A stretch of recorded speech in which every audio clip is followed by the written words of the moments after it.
ভারতবর্ষের মুসলমানদেরকে যারা বিশ্বাসঘাতক বলো, সেই সমস্ত কট্টরবাদী মানুষগুলোকে বলি, ভারতের স্বাধীনতার জন্য প্রথম লড়াই শুরু করেছিলেন একজন মুসলমান, টিপু সুলতান।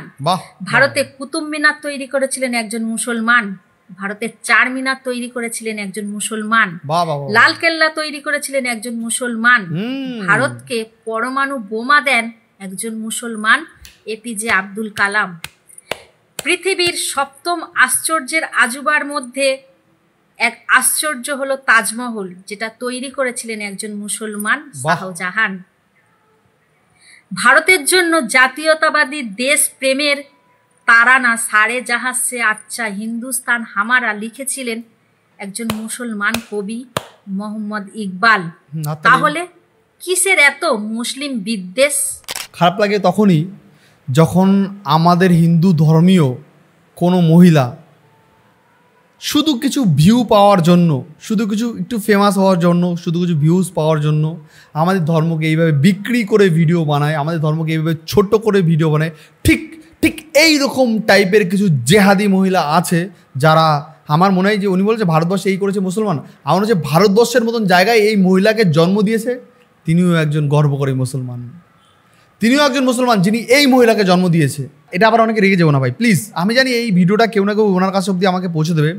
আচ্ছা এই মহিলা, আপনার নাম মাধবী হালদার। আচ্ছা এই মাধবী হালদার আপনার নাম, আপনাকে একটা কথা বলছি, একটু লজ্জা হয় না? লজ্জা নাই, লজ্জা করে না? জন্মটা ঠিকঠাক হয়েছিল তো? লজ্জা করে না? না লজ্জা করে না? এত মিথ্যা কথা কিভাবে বলেন আপনি মাধবী হালদার? এত মিথ্যা কথা কিভাবে বলেন? আপনার স্থান জানেন কোথায়? আপনার স্থান বাংলাদেশ নয়, পাকিস্তান। এই আপনাদের মতন কিছু কিছু মহিলা আছে শুধুমাত্র কিছু ভিউ পাওয়ার জন্য, শুধুমাত্র কিছু লাইকস শেয়ার পাওয়ার জন্য আপনারা হিন্দু মুসলিমের মধ্যে একটা বিভেদ ছড়ানোর চেষ্টা করেন। হ্যাঁ, কীভাবে আপনার মনে প্রশ্ন উঠছে, আমি আবার কি করলাম, আমি আবার হিন্দু মুসলিমের মধ্যে কীভাবে বিভেদ ছড়ালাম? আপনি যে এই ভিডিওতে যেসব কথাগুলো বলেছেন না, প্রত্যেকটা কথা পারলে না আমি সুন্দর করে ছেড়খানি করে মানুষকে বুঝাতে পারি। কতটা মিথ্যে কথা বলেন আপনি। আমি জানি যে এখানে অনেক আমার অডিয়েন্স আছে যারা হিন্দু ভাই আছো বা আমার মুসলিম ভাইরাও আছো, তারা হয়তো আমার কথা বিশ্বাস, কি দাদা তুমি কী সব কথা বলছো, উনি যেগুলো বলেছো সবই সত্যি। হ্যাঁ একদম যে মিথ্যা আমি প্রমাণ করে দিতে পারি। হ্যাঁ কিছু কিছু কথা সত্যি, কিন্তু সেই সত্যতার পিছনে অনেক স্টোরি আছে, অনেক স্টোরি আছে সেই সত্যতার পিছনে। সেই স্টোরিটা কয়জন জানে? আমিও কিন্তু তোমাদের মতনই, আমিও কিন্তু এত কিছু জানতাম না, কিন্তু গুগল বলে কিছু তো একটা আছে, আছে তো নাকি সেটাও নেই? সেটা থেকে তোমরা চাইলে তোমরা নিজেরাও জানতে পারো। তো আজকে আমার ভিডিও বানানোর কারণ এইটাই, আমার ইচ্ছা ছিল না এই মহিলাকে নিয়ে ভিডিও বানানো। এই মহিলার প্রোফাইলে যাবে মাধবী হালদার, এর মাধবী হালদার নাম উচিত ছিল না, এর নাম উচিত ছিল পারভিন খান, এরকমটা উচিত ছিল না নাম। কারণ এই এক মহিলা, স্বপ্না ভাদুরী এক মহিলা, এইরকম টাইপের কিছু কিছু মহিলা, আরেকটা আছে না, আরেকটা কি জানি অষ্টমীগিরি, এইরকম তিনজন মহিলা আমার এই সত্যি এদের নমস্কার, আমার তরফ থেকে নমস্কার। আমি তো আসসালাম, আমি হিন্দু ধর্মীয় অবলম্বী, অন্য ধর্মের প্রতি আমার অবশ্যই ভালোবাসা আস্থা সবটাই আছে, বাট আমি আমার ধর্ম থেকে জানাচ্ছি নমস্কার আপনাদের। আপনাদের মতন এরকম মহিলা আমাদের ধর্মে জানি আরও থাকে, আরও থাকে। আপনারাই পারবেন আমাদের ধর্মটাকে বাঁচাতে। আপনি একজন, মাধবী হালদার, স্বপ্না ভাদুরী, আর আছে অষ্টমী গিরি, এই তিনজন মহিলাকে আমি আমার দিক থেকে বিগ নমস্কার জানাই, বিগ নমস্কার। এরা তিনজনই একটা কি দারুণ মহিলা, দারুণ, ওনাদের আর জবাব নেই। একটা মজার জিনিস দেখেছো, এরা এই তিনজন মহিলা আমাদের হিন্দু ধর্মের হয়েও এত বাজে বাজে কথা বলে। দেখেছো কোনো সময় কোনো হিন্দু মহিলা এই নিয়ে কথা বলেছে? দেখেছো কোনো সময় কোনো হিন্দু ছেলেরা এই বিষয় নিয়ে কথা বলেছে? বলবে না। আমাদের হিন্দু ধর্মের মধ্যে একটা কী বলো, ধর্মে যাক ভাড়মে হাম চলে পাহাড় মে, ঠিক আছে? ধর্মে যাক ভাড়মে, আমি তো খাচ্ছি দাচ্ছি ঘুমাচ্ছি, অসুবিধা তো হচ্ছে না আমার, তাই এদের কেউ কিছু বলে না বলে এরা চলে যাচ্ছে, কোনো ব্যাপার না, এরা চালিয়ে যাচ্ছে। এদের তো একটা ফয়দা আছে, কেমন যেমন স্বপ্না ভাদুরীর একটা ইনকাম আছে হিন্দু ধর্মের হয়ে, হিন্দু ধর্মকে ছোটো করলে ওখান থেকে একটা ইনকাম। আর কী বিষয়ে ইনকাম সেটাও আমি অনেক ভিডিওতে বলেছি, আর বলতে পারবো না। অষ্টমীগিরি, ওরও একটা ইনকাম আছে, কারণ ও একটা হিন্দু ধর্মীয় মেয়ে হয়ে ও হিন্দু ধর্মকে ছোটো করছে, তার মানে ওর লাইকস কমেন্ট শেয়ার হচ্ছে, আরও শাসক দলের কাছে একটু ভদ্র ভালো সাজার চেষ্টা করছে। ইনিও ঠিক তাই। এই তিনজন পুরো একজনও আলাদা না, সব শাসক দলের চাটুকারিতা একদম। এবার আমি দেখাই যে উনি কতটা মিথ্যা কথা বলে, সেটা একটু দেখাই, একটু ভিডিওটা শুনি বলি, তাহলে আরো বেশি ভালো হবে। ভারতবর্ষের মুসলমানদেরকে যারা বিশ্বাসঘাতক বলো, সেই সমস্ত কট্টরবাদী মানুষগুলোকে বলি, ভারতবর্ষের মুসলমানদের বিশ্বাসঘাতক কে বলে? ভারতবর্ষের হিন্দুরা তো বলে না, কারণ ভারতবর্ষের হিন্দুরা জানে হিন্দু এই ভারতবর্ষটা বা হিন্দুস্তানটা শুধু হিন্দুরা একাই স্বাধীন করেনি, এটা বিশেষ মুসলিমদের হাত ছিল, এটা অস্বীকার করার কোনো জায়গা নেই বা ছিল তারা। কিন্তু কে বলেছে দিদি তোমাকে ভারতবর্ষের মুসলিমদের সবাই বিশ্বাসঘাতক বলে? কেউ বলেনি। এটা তোমাদের মতন লোকরাই, তোমার মতন মেয়েরা ভারতবর্ষে হিন্দু মুসলিমের জন্য বিভেদ ছড়ানোর জন্য তোমরা ইস্তাদ, একাই তোমরা কাফি। দেখেছো কোনো মুসলিম ধর্মের কোনো মহিলা এরকম টাইপের কথা বলে, তাহলে মুসলিম ধর্মের মহিলা না একদম উচিত শিক্ষা দিয়ে দেবে।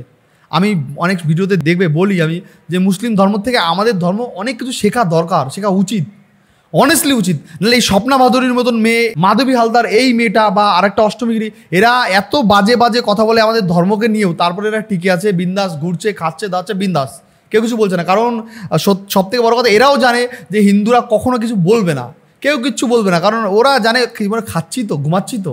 এবার দেখো আমি পরের কথাটায় আসি, পরের পয়েন্টে আসি। ভারতের স্বাধীনতার জন্য প্রথম লড়াই শুরু করেছিলেন একজন মুসলমান, টিপু সুলতান। ভারত হাতলে, তোমরা হাতলে দাও। ভারতের স্বাধীনতার জন্য প্রথম লড়াই শুরু করেছিল একজন মুসলমান, তার নাম টিপু সুলতান। আমার মনে হয় ওই টিপু সুলতান ছিল কিনা না, তোর বাবা ছিল অবশ্যই, মানে ওই এই মহিলা, এই যে মাধবী হালদারের বাপটা মনে ছিল, মাধবী হালদারের বাবা ছিল ভারতবর্ষের স্বাধীনতা সংগ্রামীতে। কারণ নাহলে ও জানলো কী করে? ওকে বলে গেছিল ওর বাবা ওকে বলে দিয়েছিল যে ভারতবর্ষে প্রথম স্বাধীনতা সংগ্রামী এনেছিল একজন মুসলমান, তার নাম টিপু সুলতান। সেই মুসলমানের সঙ্গে ওর বাবাও গেছিল, ওকে বলেছিল ওর বাবা, নাহলে ও জানলো কী করে? চলো এবার আমাদের সবার জ্ঞানীগুণী ব্যক্তি গুগল কি বলছে, ভারতবর্ষের প্রথম স্বাধীনতা সংগ্রামের জন্য লড়াই কে করেছিল, গুগল কি বলছে, আজকে সেটাই দেখাবো তোমাদেরকে। আর এই টাইপের ভণ্ড মহিলা, এই টাইপের থার্ড ক্লাস ভণ্ড মহিলা, এদের থেকে সত্যি তোমাদের কি মতামত অবশ্যই তোমরা জানাবে। আগে দেখাই ভাই তোমাদেরকে ভারতবর্ষের স্বাধীনতা সংগ্রামের প্রথম লড়াই কে করে, তাই তো? দেখো এখানে কি লেখা আছে, তোমরা একটু ভালো করে দেখো, ঠিক আছে? ভারতবর্ষের স্বাধীনতার জন্য সর্বপ্রথম লড়াই এর ইতিহাসে সাধারণ ধরা হয় 1857 সালে সিপাহী বিদ্রোহ, যাকে অনেকে প্রথম স্বাধীনতা সংগ্রাম বলে বা ফার্স্ট ইয়ার অফ ইন্ডিপেন্ডেন্ট বলেন, ঠিক আছে? এখানে বলছে এই বিদ্রোহে ভারতীয় সৈনিকরা সিপাহী ও ইংরেজ ইস্ট ইন্ডিয়া কোম্পানির বিরুদ্ধে বিদ্রোহ ছিল, ঠিক আছে? এর এই নেতৃত্ব দেন অনেক বীর, মঙ্গল পাণ্ডে, ঝাঁসি রানী লক্ষ্মীবাই, নানা সাহেব ও তাত্তা টোপে বেগম, হজরত মহল। এবার কি লেখা আছে এখানে ভালো করে তোমরা পড়বে, এখানে দেখবে। দেখো মঙ্গল পাণ্ডেকে সাধারণত প্রধান স্বাধীনতা সংগ্রামের নায়ক বলা হয়, কারণ তিনি ব্যারাকপুরে 1857 সালে মার্চ মাসে ইংরেজদের বিরুদ্ধে সিপাহী বিদ্রোহ করেন। এখানে কি লেখা আছে কোথাও টিপু সুলতান বলে? আছে? নেই। তাহলে ভাবো এই মহিলা শুধুমাত্র কিছু ভিউজ পাওয়ানোর জন্য, সাবস্ক্রাইব লাইক পাওয়ার জন্য কত বড় মিথ্যা কথা বলে, কত বড় আমাদের হিন্দুদের সব জায়গায়, প্রত্যেকটা জায়গায় প্রত্যেকটা ভিডিওতে আমাদের হিন্দুদের ছোট করে এই মহিলা।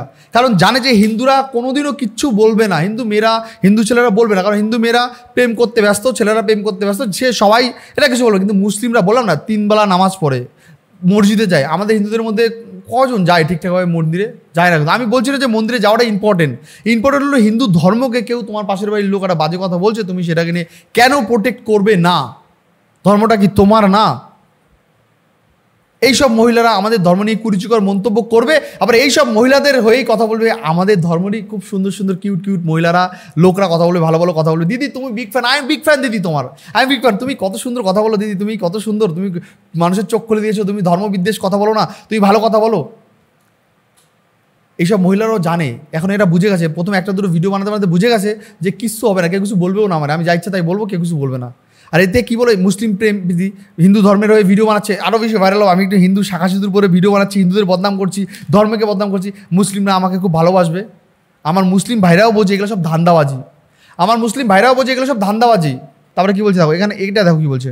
ভারতকে পরমাণু বোমা দেন একজন মুসলমান, এপিজে আব্দুল কালাম। ভারতকে পরমাণু বোমা দেন একজন মুসলমান, তার নাম এপিজে আব্দুল কালাম। সেটা সত্যি কি মিথ্যা সেটা তো আমি বলবো, কিন্তু এটা সত্যি কথা যে ভারতকে যখন পরমাণু বোমাটা দেন এপিজে আব্দুল কালাম, সেই পরমাণু বোমাটা বানিয়েছে ওর বাপ বানিয়েছে পরমাণু বোমাটা। কারণ ও তো জানে, ওর বাপ বলেছিল তো যে ভারতকে পরমাণু বোমা দেন এপিজে আব্দুল কালাম, কারণ ওই বোমাটা আমি বানিয়েছি, জানিস মা, ওই বোমাটা আমি বানিয়েছিলাম। তা আমি বানিয়ে ওই বোমাটা এপিজে আব্দুল কালামকে দিয়েছি, আমি এপিজে আব্দুল কালাম ওটাকে ভারতকে দিয়ে দিয়েছে। তাহলে তোমরাই বলো এইসব দোগলা মহিলাকে কি করা উচিত? কারণ ওর বাপ যদি পরমাণু বোমাটা না মারতো কীভাবে বুঝলো ভারতকে পরমাণু বোমা দেন এপিজে আব্দুল কালাম? নিশ্চয় বাবা বানিয়েছে, বানানোর পর ওকে বলেছে এই শোন আমি কিন্তু জানি এটা আর কেউ জানে না। এবার ওর কোন বাপ বানিয়েছে এটাই তো বড় কথা, ওর কোন বাপ বানিয়েছে পরমাণু বোমাটা এটা তো জানতে হবে। চলো ভাই এবার আমাদের গুগল কি বলছে, ভারতকে পরমাণু বোমাটা কে দেয়, গুগল কি বলছে সেটাই দেখবো। চলো, ভারতকে পরমাণু বোমা সবার প্রথম কে দেন, আমি এটা গুগলকে প্রশ্ন করেছি, উত্তর দিয়েছে কোনো দেশ অন্য দেশকে পরমাণু বোমা দেয়নি, ভারত নিজেই তৈরি ও পরীক্ষা করে। দেখেছো, ভারত নিজেই তৈরি ও পরীক্ষা করে। এবার কে তৈরি করেছে সেটা তো তোমাদের মধ্যে প্রশ্ন থাকতেই পারে, তাই তো? চলো দেখা যাক। বলছে ভারতের প্রথম পারমাণবিক পরীক্ষা ছিল ইসমাইল বুদ্ধা নামে এই লোকটা 18ই মে 1974 পোখরান ও রাজস্থানে এই লোকটা ইসমাইল বুদ্ধা, এই লোকটা কিন্তু সর্বপ্রথম পরমাণু বোমা পরীক্ষা করে আবিষ্কার করেছিল। এখানে বলছে কি দেখো, পরীক্ষাটির নেপথ্যে বৈজ্ঞানিক দায়িত্ব ছিলেন ডক্টর রাজা রামান্ন। ঠিক আছে, এখানে বলছে সামগ্রিক নীতিগত ও প্রশাসনিক সিদ্ধান্তে বড় ভূমিকায় ছিলেন তৎক্ষণাৎ প্রধানমন্ত্রী ইন্দিরা গান্ধী। ভারতের পারমাণবিক গবেষণার একজন প্রীতিমহ হিসাবে পরিচিত ছিলেন হোমিজে ভুভা, তিনি দেশের নিউক্লিয়ার বিজ্ঞানী ও প্রতিষ্ঠা গড়ে তোলেন। দেখেছো, এখানে আছে দূর দূর কোথাও এপিজে আব্দুল কালামের নাম আছে? তাহলে ভাবো, মানে হিন্দুরা কিছুই করেনি, হিন্দুরা কোনো কিছু করেনি, সবই ওর ফুফা চাচারা করেছে, মানে ওর ফুফা চাচা, মানে আমার মুসলিম ভাইরা না, ও আলাদাভাবে যেই সব মুসলিম ভাইদের খুশি করার জন্য হিন্দু ধর্মকে ছোটো করার চেষ্টা করছে, আমার মুসলিম ভাইরাও জানে। দেখো, আমাদের ইন্ডিয়া বা আমাদের ভারতবর্ষ এটা একটা গণতান্ত্রিক দেশ, কারণ এই দেশে যখন স্বাধীনতা হয়েছিল যদি হিন্দু মুসলিম সবাই উভয় মিলে হয়তো দেশটা স্বাধীন করেছিল। তাই এইরকম কিছু চরিচাটা বলবো কি ভাই, এটা চরিচাটাই একদম সত্যি কথা। এরকম কিছু থার্ড ক্লাস নোংরা মহিলার কথা শুনে সেই ভিডিওতে লাইক কমেন্ট করে আমাদের আবার হিন্দু ভাইরা, সেটাও আমি তোমাদের প্রমাণ দেখিয়ে দিচ্ছি ভাই। চলো ভাই। আচ্ছা, আনিস মণ্ডল লিখেছে, আপনি একজন হিন্দু ধর্মের দিদি তবুও মুসলিম নিয়ে কথা বলেন, ধন্যবাদ দিদি, খুবই ভালো লাগলো। ঠিক আছে, অনেক, আচ্ছা এই কারণেই তো উনি কথা বলে যে তোমাদের ভালো লাগবে, ওটা যদি কোনো মুসলিম মহিলা বলতো তাহলে এত ভালো লাগতো না। হিন্দু ধর্ম শাখা সুদূর পরে, শাখা সুদূরগুলো খুলে বোরখা পরে কথা বলে দেখবে আর তখন ভালো লাগবে না। এখানে বলছে আপনাকে অশেষ ধন্যবাদ সত্য কথা বলার জন্য। দেখেছো, সব সত্য বলেছে উনি। এখানে ভাই হিন্দু ভাইদের কমেন্ট দেখায় ভাই, হিন্দুরা ভাই কী লিখছে। এখানে কাজল বৈরাগী লিখেছে, হিংসা না, ঘেন্না না, একসাথে হিন্দু মুসলিম হাত মিলিয়ে থাকাটাই জীবনের সবচেয়ে বড় চাওয়া পাওয়া আমার, সবাই ভারতবর্ষে বন্দে মাতারাম। মমিতা লিখেছে যে একদম ঠিক বলেছো প্রিয় দিদিভাই, ভালোবাসা অবিরাম প্রিয় দিদিভাই। দেখেছো, এ হলো বর্তমান সময়ের অবস্থা। দেখেছো, এ কী বলবো ভাই, কমেন্ট বললে অনেক কমেন্ট দেখাতে পারি, প্রচুর কমেন্ট আছে, প্রচুর কমেন্ট। বেশিরভাগ যদি মনে করো এখানে 10টার মতন মনে করো যদি মুসলিম কমেন্ট করে, তার মধ্যে মনে করো 3-4টে হিন্দুরা কমেন্ট করছে, খুব তাদের আবার খুব ভালোও লাগছে ভাই। ঠিক আছে, তো যাই হোক বন্ধুরা, আজকে তো ভিডিও এখানে শেষ করছি। নেক্সট আবার দেখা হচ্ছে অন্য কোনো ভিডিও, অন্য কোনো পর্ব। ভিডিওটা কেমন লাগলো, তোমাদের এই ভিডিও নিয়ে কি মতামত, এই বিষয় নিয়ে তোমাদের কি মতামত অবশ্যই তোমরা কমেন্টে জানাও। আজকে মধ্যে এখানে শেষ করছি। নেক্সট আবার দেখা হচ্ছে ঠিক অন্য কোনো পর্বে, অন্য কোনো টপিক। বাই বাই, ভালো থেকো, সাবধানে থেকো, দুর্গাপূজা খুব ভালো কাটাও। Bye bye.